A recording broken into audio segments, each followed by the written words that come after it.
નમસ્કાર મિત્રો, આ અત્યારે મારો કિસાન પ્રાકૃતિક ફાર્મમાં હાવ ખાલી ફાર્મ છે. ઉનાળો છે અત્યારે. આજ તારીખ છે 23/4/2024. હવે ઉનાળાનું પડું હાવ ખાલી છે, પણ હું અત્યારે અહીંયા એક એન્ઝાઇમ બનાવું છું.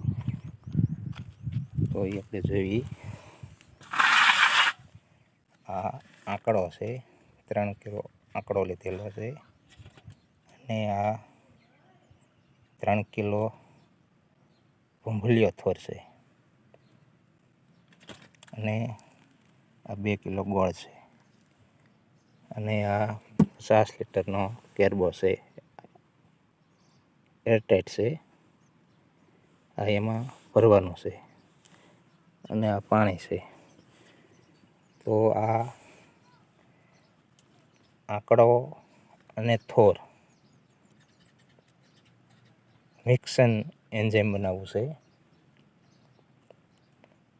તો આપણે એન્ઝાઇમનું પ્રમાણ 1:3:10 એ એનો રેશિયો છે.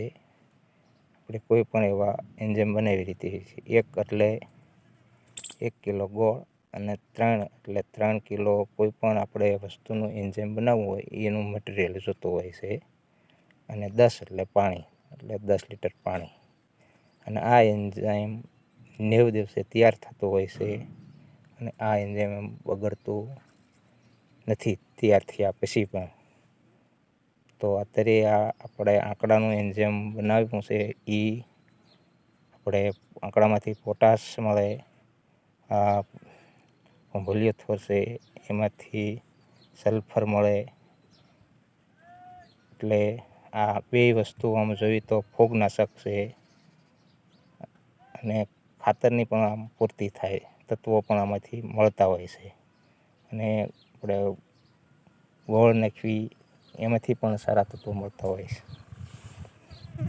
અને આની સાથે એક ઇંગોરા નાખવાનો છે. 1 કિલો ઇંગોરાનો હોય તો આપણે એલોવેરા પણ 1 કિલો એન્ઝાઇમમાં વાપરી શકીએ છીએ. આ એન્ઝાઇમ બનાવવામાં તો આપણે એરટાઈટ વાસણ હોવું જોઈએ, અને દરરોજ આનું જે આપણે આ ઢાંકણ હોય એને એર કાઢવાનો હોય છે, નકર કેરબો ફાટી શકે છે. તો આ રીતે હું આ ભૂંભલિયા થોરનું ડીંડલું છે એ આમાં નાખવાનું છે કેરબામાં. આ રીતે અંદર વયા જાય પછી આ 90 દિવસે એકદમ ડિકમ્પોઝ થઈ જશે. અને આનું પછી આપણે પ્રમાણ જે આ 20 લીટર દ્રાવણ થશે, પછી એને ગાળી લેવાનું છે. અને પછી આપણે 1 લીટર પાણીમાં 2 થી 3 ml નાખવાનું હોય છે. તો આપણે પંપમાં 30 ml થી 45 કે 50 ml સુધી આ આપણે એન્ઝાઇમનો ઉપયોગ કરી શકીએ છીએ. તો આમાં આપણે પહેલાં જણાવ્યું એ રીતેના તત્વો પણ મળી રહેતા હોય છે. તો અત્યારે આ પૂર્વ તૈયારીના ભાગરૂપે અત્યારે આ બનાવવાનું ચાલુ કર્યું છે.